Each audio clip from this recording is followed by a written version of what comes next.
Thank you so much for joining us. My name is Anais, and I'm a program assistant for the BYU Management Society. Our mission is to grow moral and ethical leadership around the world.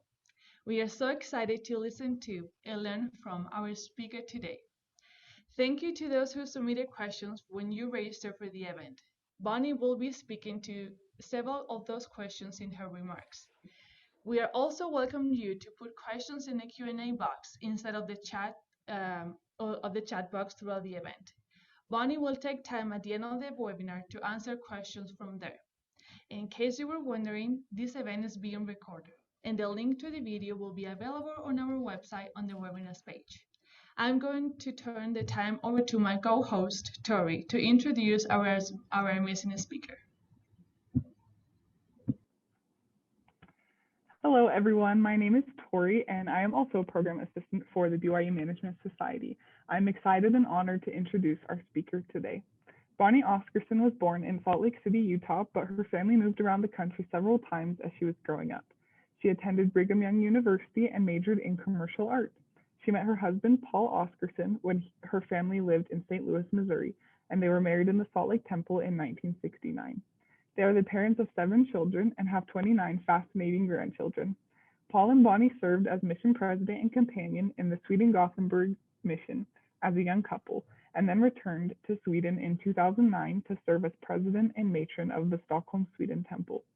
She finally finished her bachelor's degree from BYU in British and American literature 41 years after she first began.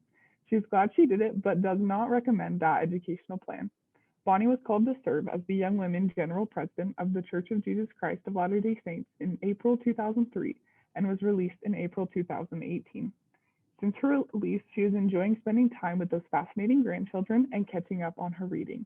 She was recently called to be a primary instructor with her husband, and they are excited to find fun ways to connect with their class members during these unusual times. We will now turn the time over to Bonnie.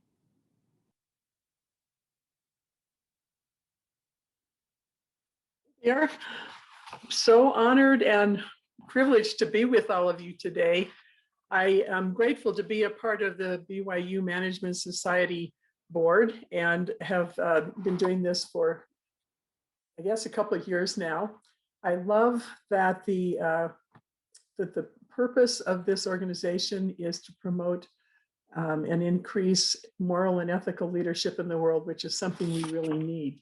So I pray that today's experience will be uplifting for all of you who have taken the time to join with us. I've been blessed to listen to some of the other webinars that have been presented by BYUMS and have always been enlightened and inspired by those. So I'm grateful for this opportunity to speak to you today.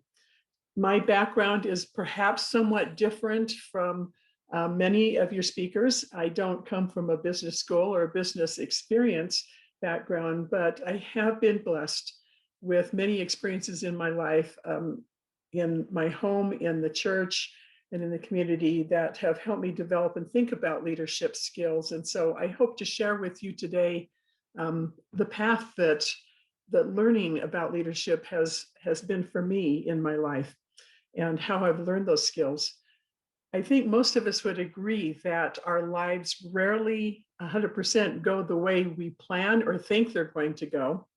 And I've been called to do things in my life and serve in ways that I never, ever would have imagined I would be.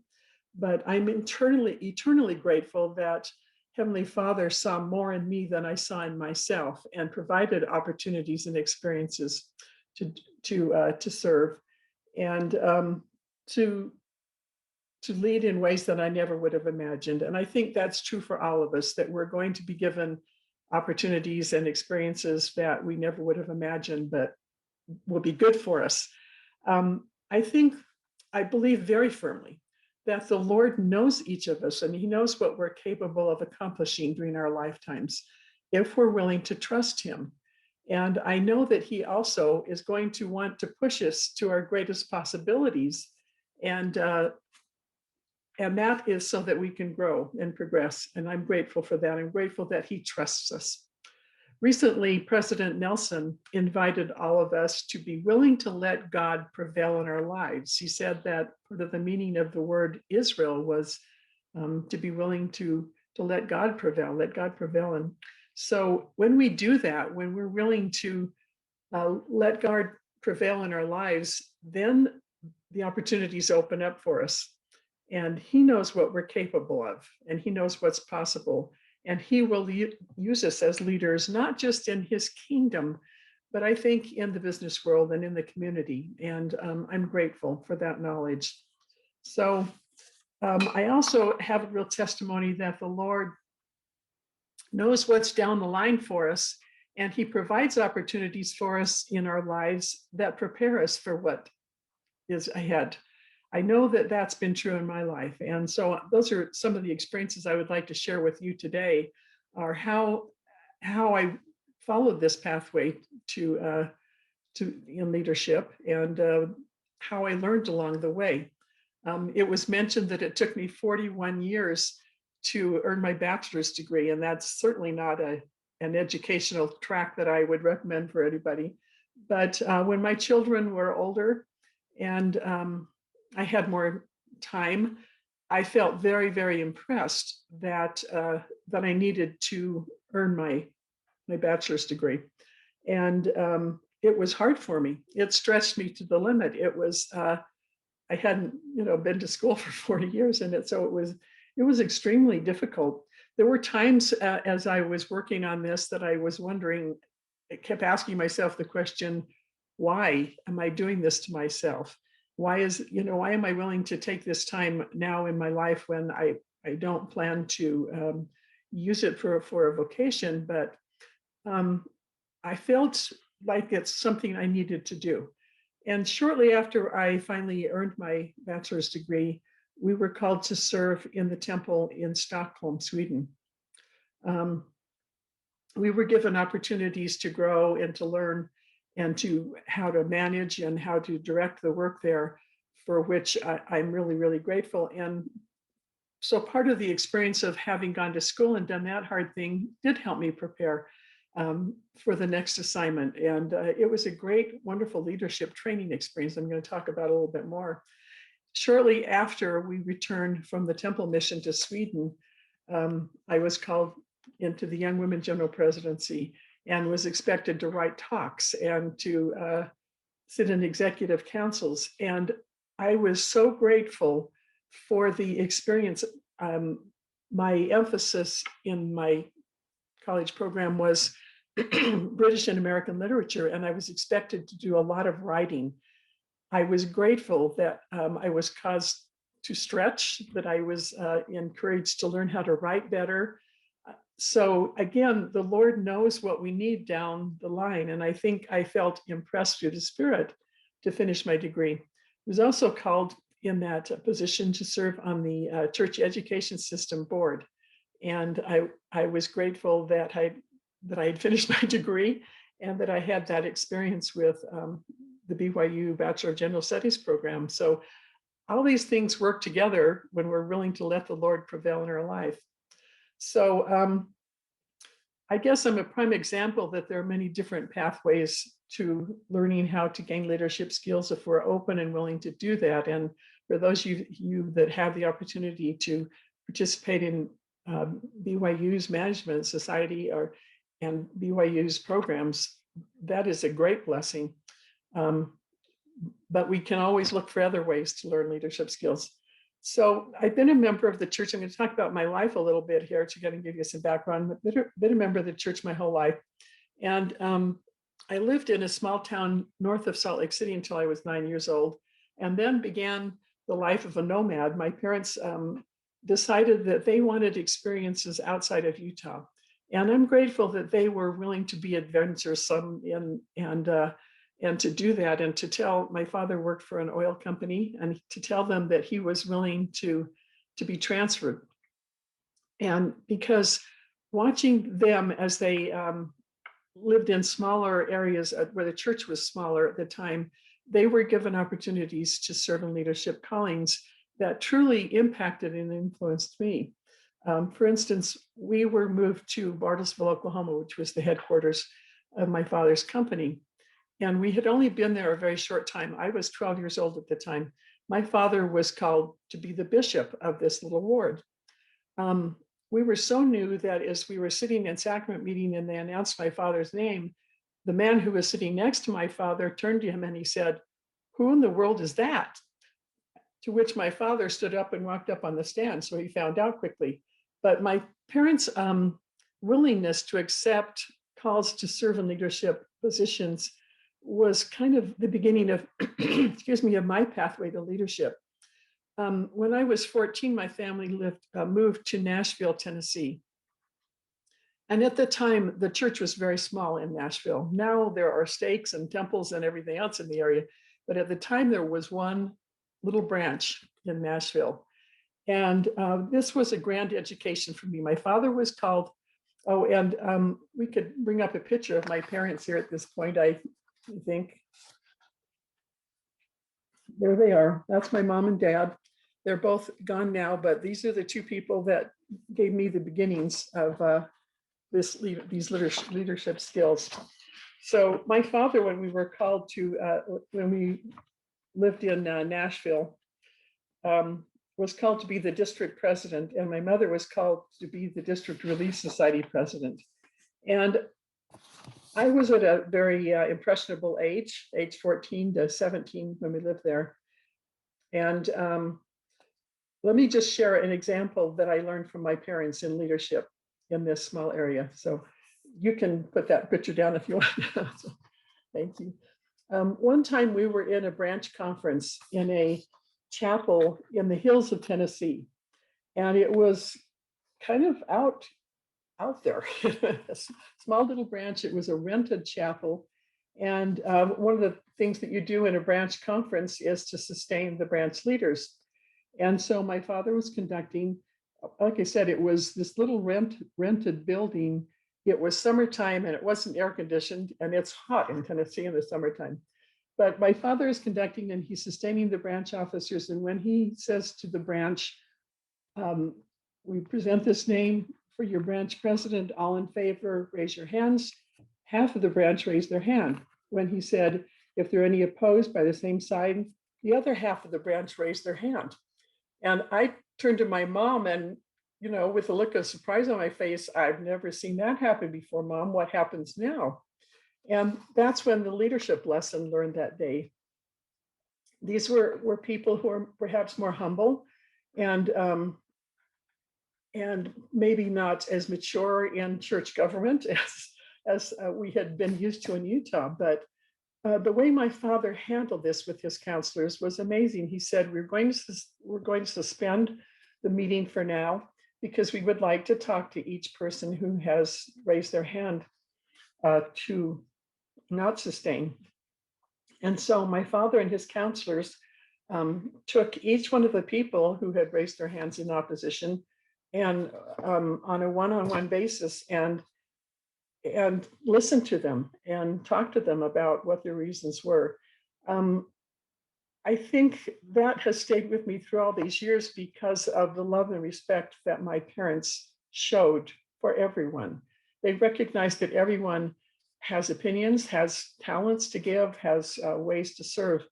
And that experience where my father and his counselors took each and every person aside and listened to them and interviewed them was a show of love, of Christ-like love for these people. My parents truly modeled what was the ultimate model of leadership to me, and that was to lead as the Savior Jesus Christ did. And I saw that modeled by my parents.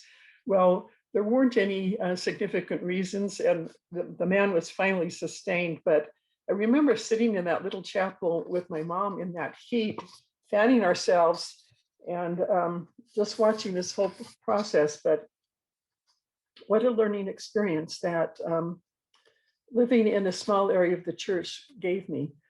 I received callings back then because this was a smaller branch that I maybe wouldn't have been able to do elsewhere. I was called to be the branch music leader. So I had to teach myself how to direct music, and I was called to be the magazine representative. So I called people when their church magazines were about to run out. Our youth program meant that we took a lot of responsibility. We wrote our own skits. This was Nashville, Tennessee, which is the music capital of the world, I guess. And so we played the guitar and we formed a singing group and so we sang in youth conferences and that kind of thing. Seminary, living in Nashville, was a soul-stretching experience for me. I had to wake up at 4:30 in the morning, and we drove for a half an hour to the church and had some wonderful seminary teachers. I'm grateful for that sacrifice and for what that taught me. One of the great leadership lessons that my parents taught me during this time was ministering to the one. They embraced the family home evening program, which was on Thursday nights back then, believe it or not.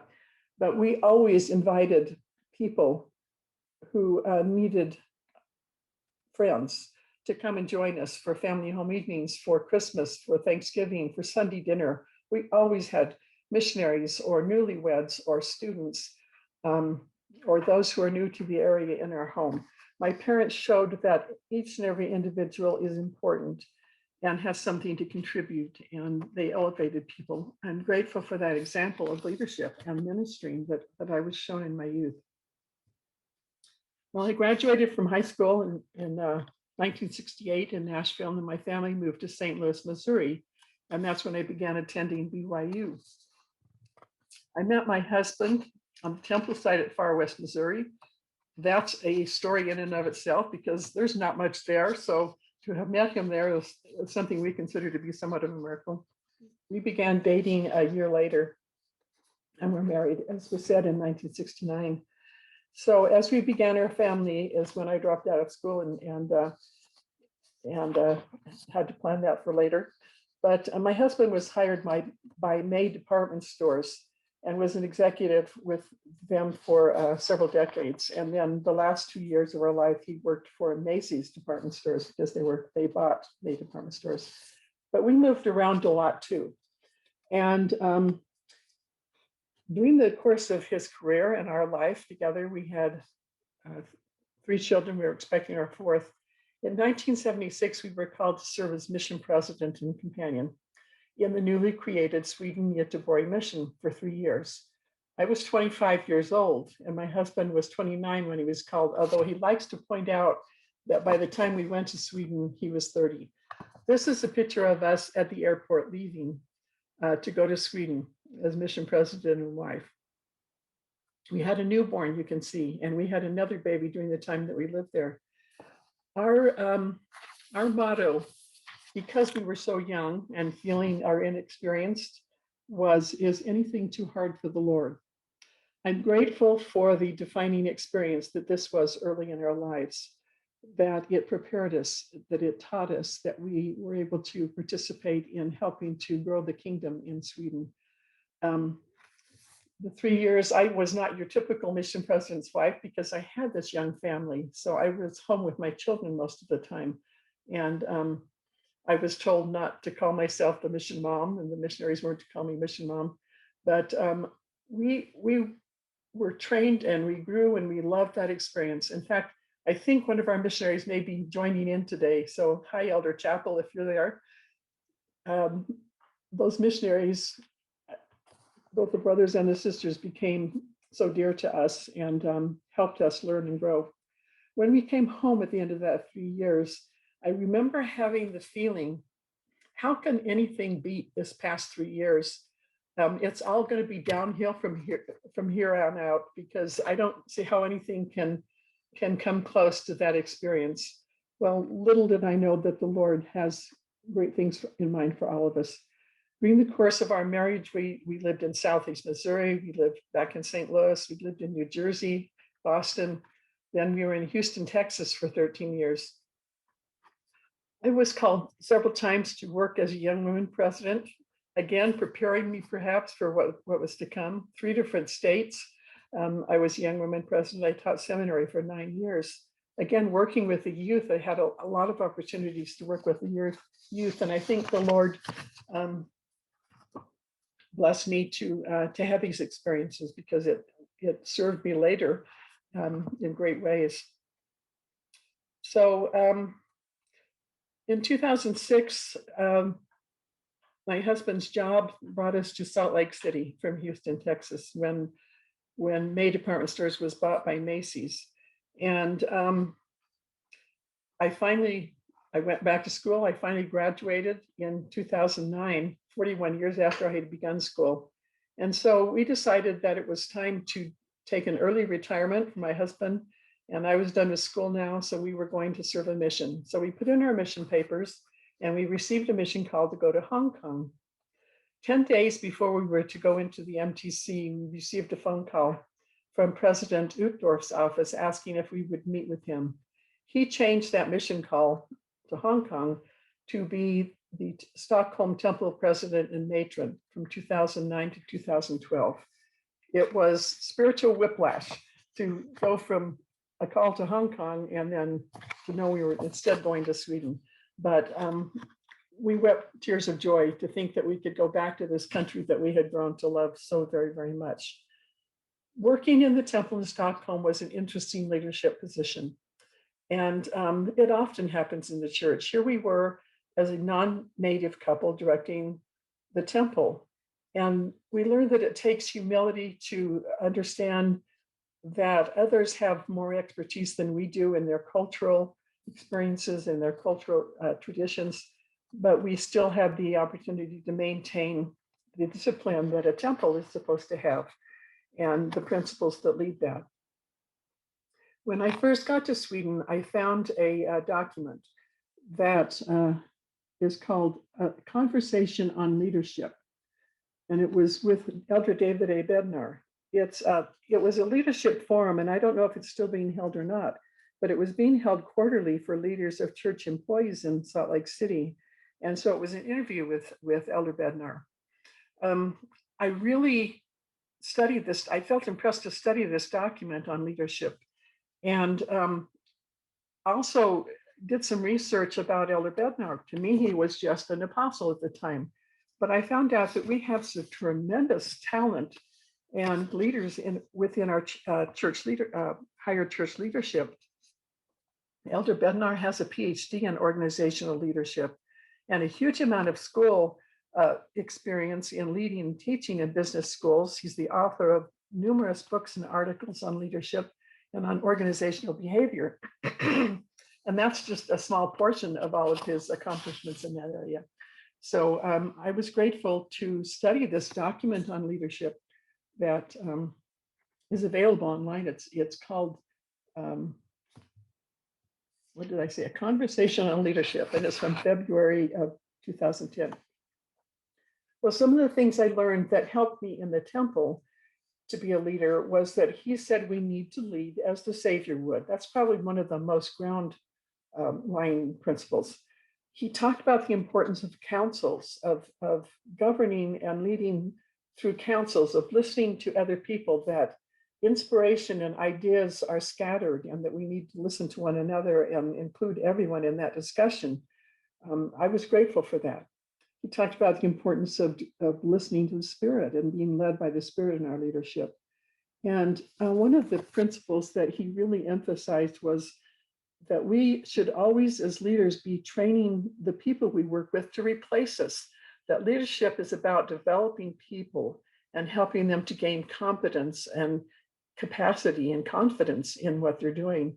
And that was a great reminder to me that it wasn't about me. It's about those that we work with and helping all of us to grow and develop. He encouraged in this conversation to concentrate less on programs and more on people. And I think Elder Bednar is especially good at that, at working one-on-one with people, helping individuals learn and grow and listening to people. He encouraged to act and not be acted upon, that we need to take initiative, use our own skills and ideas and mindsets and go for things, to not be told everything to do. And one of the most important principles she taught me that has served me throughout my life was not to worry about getting credit for things, not to worry about who's right, but to worry more about what is right and what does the Lord want to have happen. And it doesn't matter who gets the credit as long as it's the right thing. I really tremendously appreciated the leadership principles that I studied in this document and tried to apply them during the time we were in the temple. Again, I was grateful that I had been impressed to go back to school. One of the classes that I took in order to graduate was an advanced language class. And so I took Swedish, and that really improved my Swedish speaking skills, because I was expected in Sweden in the temple to train workers, to talk to those coming for their own endowments, and to lead training and preparation meetings. So I was so grateful again that I had the experience of that school to improve my Swedish skills. Well, we came home from Sweden in 2012, and in January of 2013, I was called to participate in a focus group.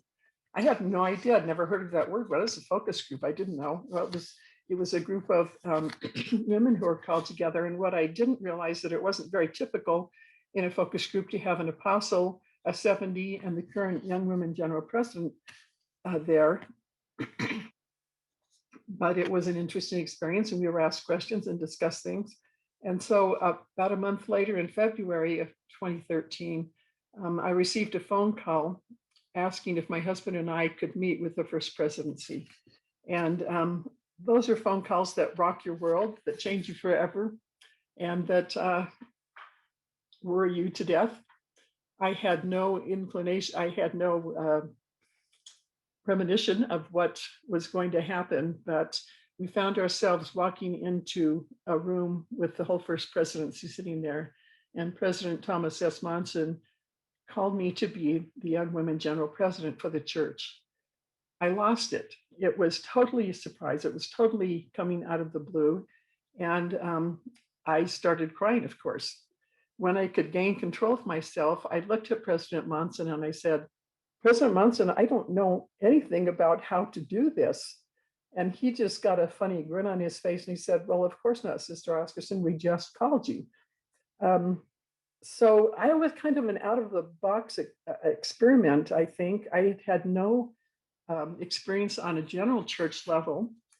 I was kind of an introvert, but that was soon to change. And I'm sure I looked like a deer in the headlights at the time. But as Elder Bednar described it in his Conversations on Leadership, he said, heaven took a chance on me. And it happens to all of us during different times of our lives, especially in church callings, that heaven does take a chance on us. We know Heavenly Father knows what we're capable of. But let me share just a couple of experiences that I had at the beginning of that calling that gave me confidence and reassurance.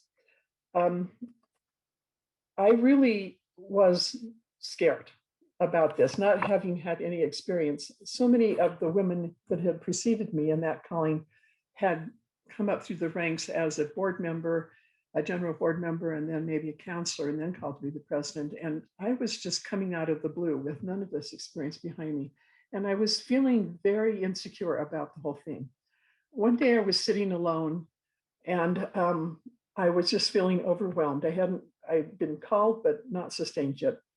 And I cried out to the Lord and said, how can I do this? And this time an answer came into my head, a thought that was clearly not my own, that came through the Spirit. And the answer was, because I will help you. I cried out again and I said, but why? And the answer came again, because this is my work. I was so grateful to receive that bit of inspiration. That gave me confidence. That helped me to move forward and to know that it wasn't about me, that this was the Lord's work. And because it was his work, he would help me. And I didn't need to be afraid. That said, after I was sustained in April conference and started going into the office every day and found myself sitting in council meetings with apostles and 70s and other church leaders, I started to feel really weighed down. I felt like I was out of my league. They would often they would always turn to those of us in the meeting in this council setting, in council settings, and say, Sister Oscarson, what do you think about this issue we're talking about? And I just felt so out of my league and felt like I just really didn't know a lot of what was going on. And it became hard to even just go into work each day. I was feeling that like, I just don't know if I can measure up to this. Well, one morning in my prayers, as I was getting ready to go into the office, I received a course correction from the Spirit. In that document I talked about, Elder Bednar said, if you haven't been rebuked in your prayers, then you really need to improve the meaningfulness of your prayers. So that day, I guess I was offering a meaningful prayer because I was rebuked by the Spirit. And the Spirit basically said to me in a loving and kind manner, do you realize what a privilege it is you're getting to do this? Do you know how lucky you are? Do you know how blessed you are to get to do this? Just do your best and trust in the Lord. Think back to the answer that he gave you. This is my work and I will help you. And you know what? That rebuke from the Spirit really changed how I started to view things. I realized I don't need to be perfect. I just need to do my best and trust that the Lord will help me. And it changed everything. I felt comfortable saying sometimes I need more information. I don't know the answer to that. I'm sorry, I don't have a good opinion. And I got better as things went on. I just needed to remember that first instruction, that this isn't my work, it's the Lord's work, and that he steps in and will guide it. And he always did. For 5 years in the calling, the Lord was there to help. I learned that it's important to receive counsel and direction from those who are responsible for me. Elder Neil Anderson was a mentor and he helped to us at the beginning. And I'm grateful for his help in choosing counselors and giving me personal encouragement. When my counselors and I were first set apart, April 10th of 2013, Elder Robert Hales was responsible for the priesthood department at that time. He was the executive director. And he asked if he could meet with us right after we were set apart by the First Presidency. And his counsel became a big influence to us for the next 5 years. And what a remarkable experience that was. Elder Hales was not doing well physically at that time. He had a lot of health problems. And when he walked into the room, we noticed he had an oxygen tank and that somebody was carrying behind him. And he seemed very, very fragile and weak. But when we sat down and he started to speak as an apostle of the Lord, the change in him was remarkable. He gained strength in his voice and in his demeanor, and he became an apostle speaking to us. And what he said to us was, there's something big down the road. I don't know what it is, but it's really big and it's a barn burner. And you need to figure out what it is and work on it, and you will find it. Well, what was our barn burner? I think there were several things. This was a time of a lot of discussion about change in the youth programs of the church. We completely redid the camp guide for the young women during the time we were in. It wasn't a global program at all. It was very North American centered. And so hopefully the new guide emphasizes universal principles that can be adapted by young women all over the world for their camping programs. We worked on the Come Follow Me curriculum for the last couple of years that we were in. This was a huge change for the church that was to be, as you know now, home-centered and church-supported. And as we look at what we've been asked to do the last year with the COVID shutdowns and this pandemic all around the world and not being able to attend church often, how amazingly inspired a home-centered learning program is for the church. I think that was part of our barn burner situation too.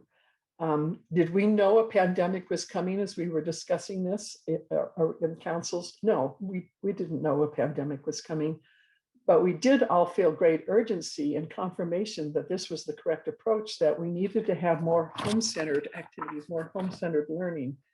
And so we worked on, we've had curriculum meeting after curriculum meeting to talk about what come following needed to be.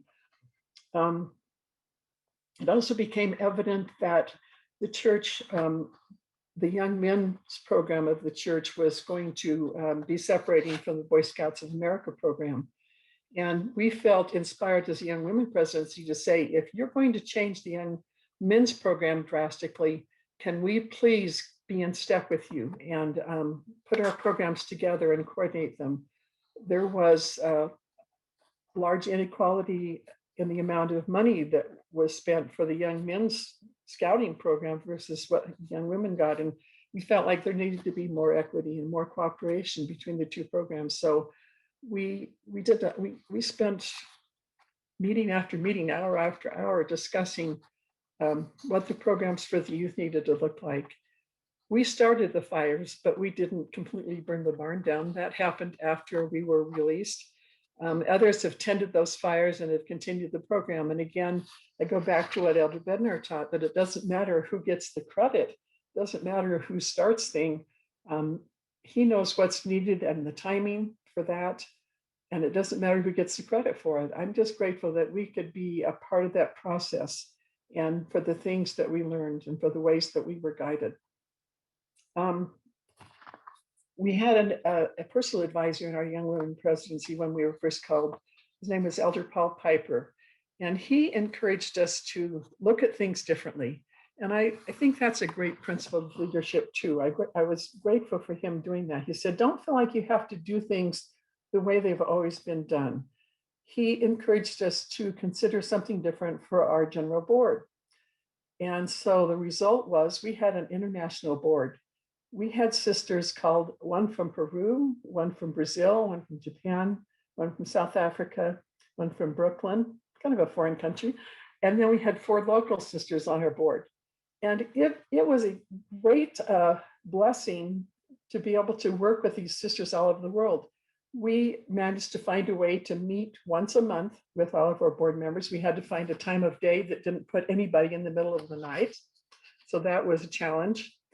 And we found we couldn't sing a hymn together because of the delay in video conferencing. We couldn't say the young women theme together because of that same delay. But we found a way to meet together and to share ideas. And they reported to us what they were observing in the young women program in these different areas of the world. And we worked together to have our programs meet needs from all over the world. So I'm grateful that Elder Piper gave us that encouragement to think outside the box and not feel like we had to do everything the same way it had been done before. And I think that experience with having an international board during that period has opened doors that are happening now with including women. We just heard the announcement that women have been called to be, I can't remember the name of the International Area Organization advisors, and that women's voices are now going to be heard in area councils around the world and be helping to train the youth programs. And this is in the areas outside of the United States and Canada. I think our board contributed to the fact that that can work. One of the biggest learning situations for me in leadership, serving in the young women, was learning how to work together in councils. I think I'd had a lot of callings where I didn't have to be in a council, and I kind of like to be the loner like that. But then sitting in councils taught me that there is great power in getting opinions and inspiration and guidance from a large group of people who are all interested in seeing the right thing done. We started during the time that I was in Young Women meeting with the Primary and Relief Society presidencies on a regular basis. And out of those council meetings came the General Women's Meeting. Before, there used to be a meeting in the spring for the young women and one in the fall for Relief Society. And as we talked, we realized that the primary leaders were not having an opportunity to talk to the church and to have an influence. And so out of this council meeting came the general women's meeting. And that eventually became a session of conference. So I'm grateful for that opportunity to be part of that counseling together where things evolved, and restoration is still unfolding, isn't it? And I'm grateful that we learned so much from that.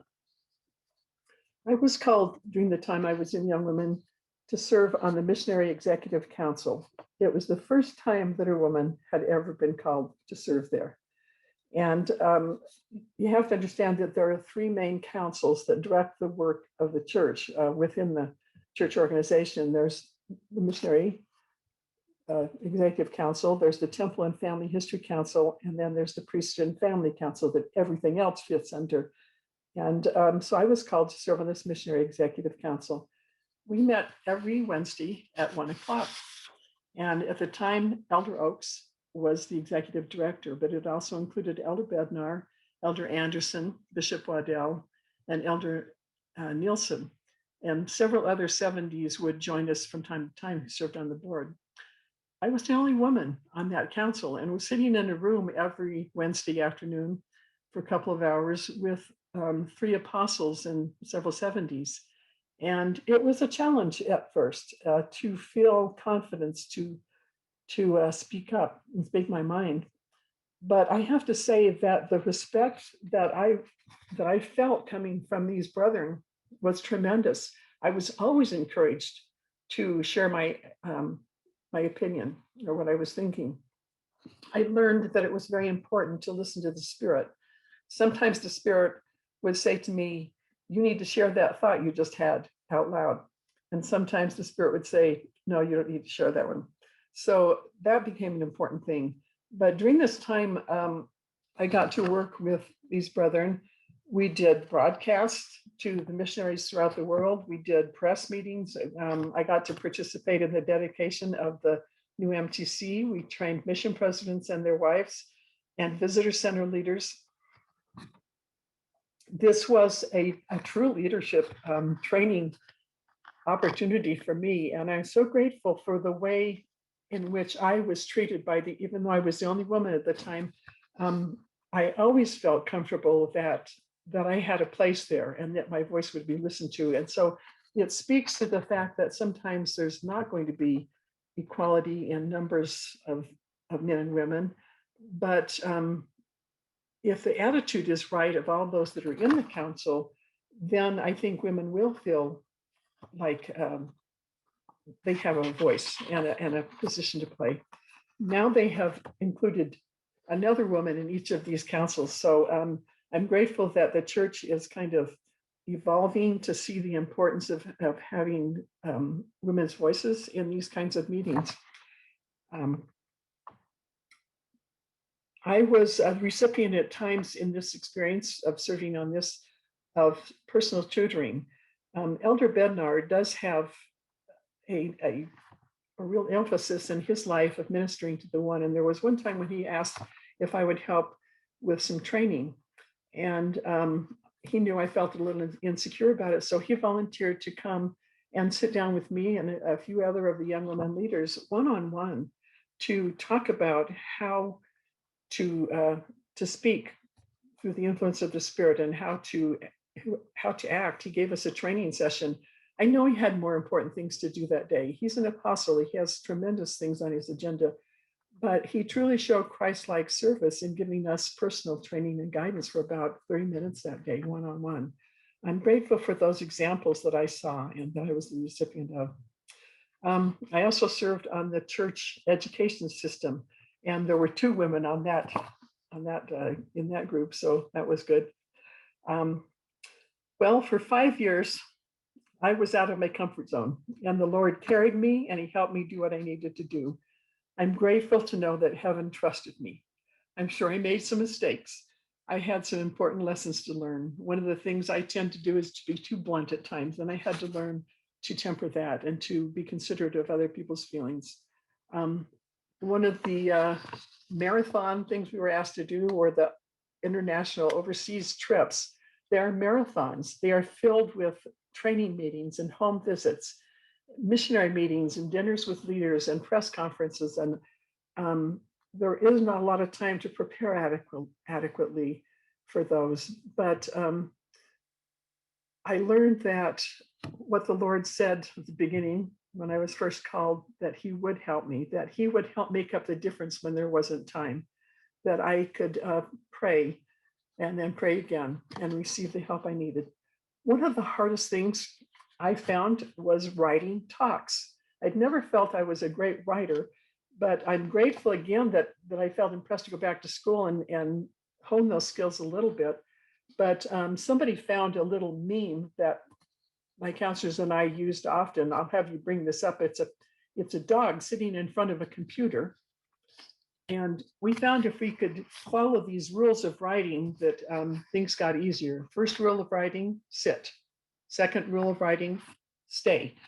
And I'm grateful for the humor that sometimes helps us to do the things that we need to do. Writing conference talks was a whole different experience in and of itself. Writing a conference talk, you never feel like it's good enough.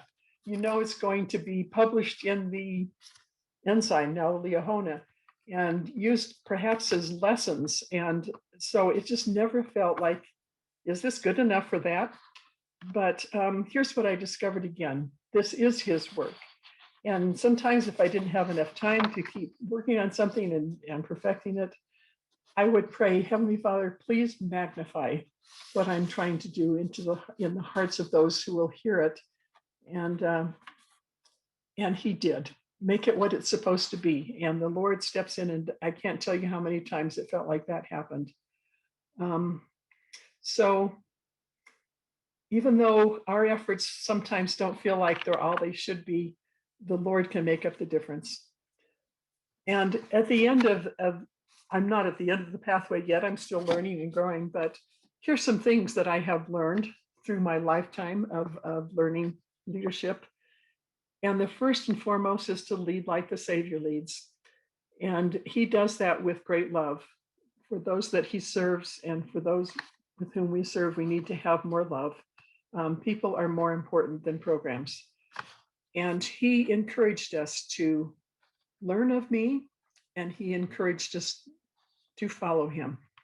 And so that means we need to know him, we need to learn from him. And he exhibits all of the qualities of leadership that I think we all need to develop. One is humility. Elder Bednar once said, and it's in that discussion, he said, as long as we're clueless, we're dependent on heaven. As soon as we think we know what we're doing, then we tend to rely more on the arm of flesh. In the church, every single one of us has been in the position where heaven took a chance on us. We didn't know what to do. We certainly were not experienced. We were worthy and willing, but heaven took a chance on us. You can take that picture down, but keep that in your mind. Dependence on the Lord, recognizing that I couldn't do anything without his help was an important thing, that humility that Elder Bednar talks about. Remembering that it doesn't matter who gets credit for things. It doesn't matter who's right. What matters is, what does the Lord want to have happen? What is the right thing to have happen? That's a big factor in service that I think not just in the church, but out in the business world too. Trust that revelation and inspiration are scattered, that they come from different sources, and that we need to listen to everyone and to take counsel from one another. The principle of flexibility, to realize that we don't always have to do things the way they've always been done, to be willing to adapt and to change and to try new ideas is an important part of leadership. And the other thing I learned was the importance of having a sense of humor in our leadership. We don't have to take everything so seriously that it takes the joy out of everything we do. We need to be willing to laugh. We need to be willing to find the humor in situations that are difficult. And we need to get to know and enjoy working with our coworkers, be open and be personal and find fun in the work we're doing. Again, I learned the importance of listening to the Spirit, to choose those things that you feel are most important and work hard on those, but remember the humility and to know that the Lord can change hearts, and both yours and others and mine. sometimes we had hard decisions to make, and we all do in our leadership positions. But trust in the Lord's help. We are expected to study it out, to pray about it, to seek the best advice and counsel from our workers and co-workers, and then to proceed with the best feelings that we can do and assume that we have a green light and we can move forward. And if it's wrong, I believe the Lord will send a red light. But until you feel that red light, you proceed with the green light and trust that the Lord is guiding things. I think an important part of leadership is gratitude, to express gratitude to those around us who are helping us. And we get it from so many different sources, but it keeps morale and spirits high when those who are in leadership positions take time to express appreciation and gratitude for what everyone is doing to contribute. And finally, I think it takes faith to know that sometimes things are not real clear, but the biggest miracles happen in our lives when we're willing to take a few steps into the darkness and trust the Lord to guide us. Ideas will come when they're needed, but often at the last minute. I feel grateful for the pathway of my life of leadership and for the leadership skills I learned from my parents in my youth, from my ward and stake leaders, and from my own husband. I'm grateful for the experience of sitting in council with some of the great leaders of the church. What a blessing that has been in my life. I'm a different woman now than I was in 2013 when I was called that job. Those who were my mentors and teachers did as Elder Bednar taught in his leadership principles. They trusted me, they encouraged me to share my opinion, and they invited me to step out and try new things. They in heaven trusted me. I'm grateful, most of all, for the great leader we have in Jesus Christ. He called all of us to bring light and life to this world. And he taught moral and ethical leadership in all that he did. And he taught that we can be moral and ethical leaders in our homes, in our church callings, in our school settings, and in the business world. I don't think it needs to be separate. I think that the principles that Jesus Christ taught through his example are important in every aspect of our lives. And we can apply those Christ-like principles of leadership to every area of our lives. I'm grateful that the Lord has blessed me so abundantly to have these experiences. And my prayer is that wherever we are called to lead, that we will follow the example of the master leader, Jesus Christ, because he is our Savior and our Redeemer. And I leave those words with you in the name of Jesus Christ. Amen. I am ready for questions now, so we will go to that portion. Awesome. Thank you so much, Bonnie. And we were very excited to get a large number of questions from those who registered. So here is one of those questions.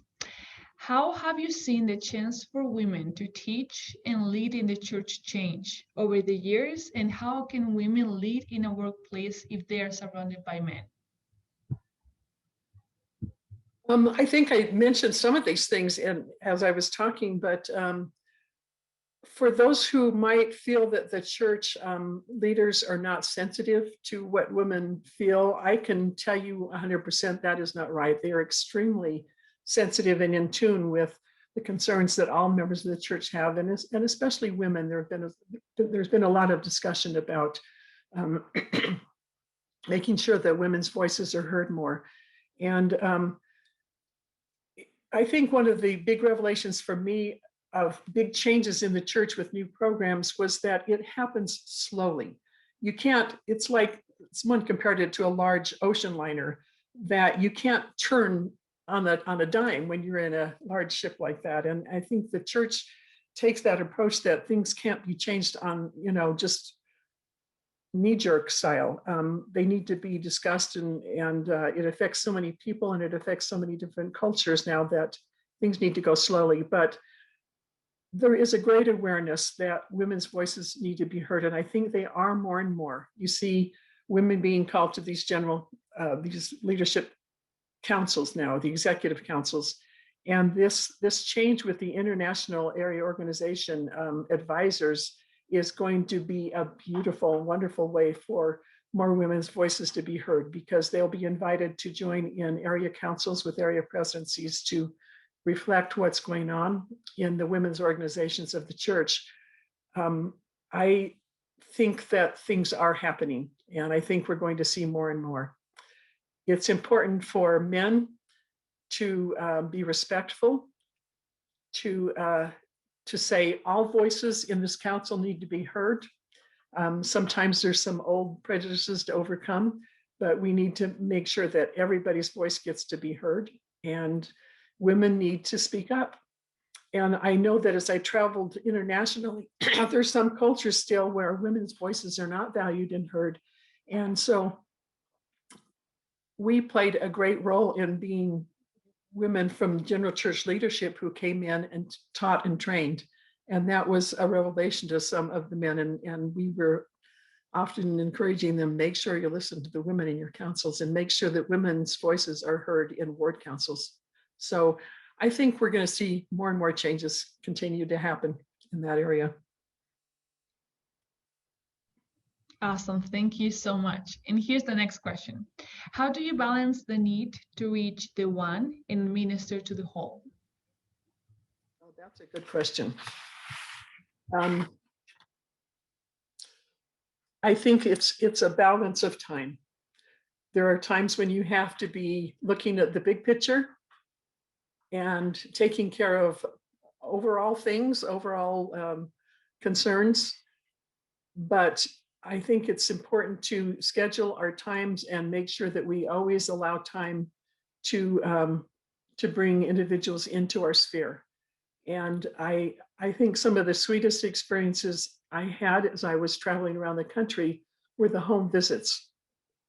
And I was always grateful for the area presidencies who were responsible for scheduling our international trips and what we did on them, when they would take time to allow us to go into young women's homes and to see how they lived and to have a chance to talk to them one-on-one, how the programs were working for them. And so I think it's just, it's remembering that individuals are that's where the rubber meets the road. That's what we need to be in tune with, because, and then we need to make sure that we schedule that in our busy schedules. It's so easy to get so caught up in the big picture that we don't take the time. And again, in leadership positions, just sitting down and talking to people.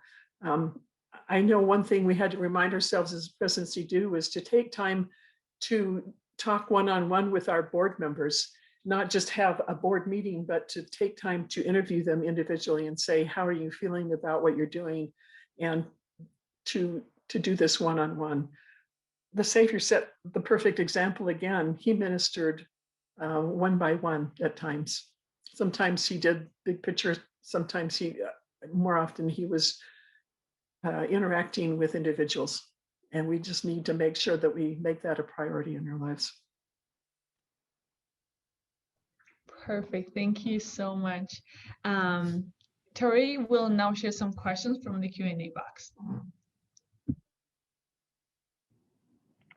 Okay, so here's one of the questions from the live Q&A. The question is, many times those we are to lead do not seem to respond to our love, our training, teaching, or our invitations.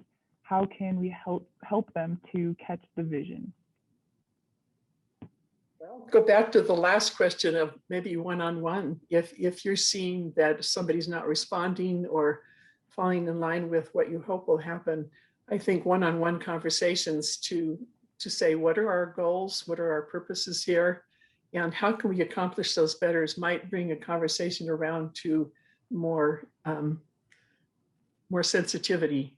And, again, one-on-one doesn't put somebody on the spot in front of other people, and you can have a chance to correct. One of the things that I learned from Elder Bednar too in this conversation on leadership was, if we're afraid to correct somebody, it's usually because we're worried about them not liking us. And he said, that's not showing love. That real love is that sometimes we need to correct and have a frank discussion with somebody, and that it's not about how they feel about us. It's about making sure that things happen that are right. So one-on-one and making sure that we take the time to do course corrections when needed. Awesome. Thank you so much for sharing that. And also thank you for taking the time to be with us today. Thank you all. Thank you for all of those who have been behind the scenes in the technical work. I'm grateful for this opportunity, and I hope it's been worthwhile for all those who have joined in. Thank you. It's been a joy. It definitely has been. But thank you again. And of course, thank you to all of our audience members who have joined us as well. And we hope that you'll all be able to join us for our next webinar. It's on May 21st at 10 a.m. Mountain Daylight Time with Marilyn Gist. But have a great rest of your day, everybody.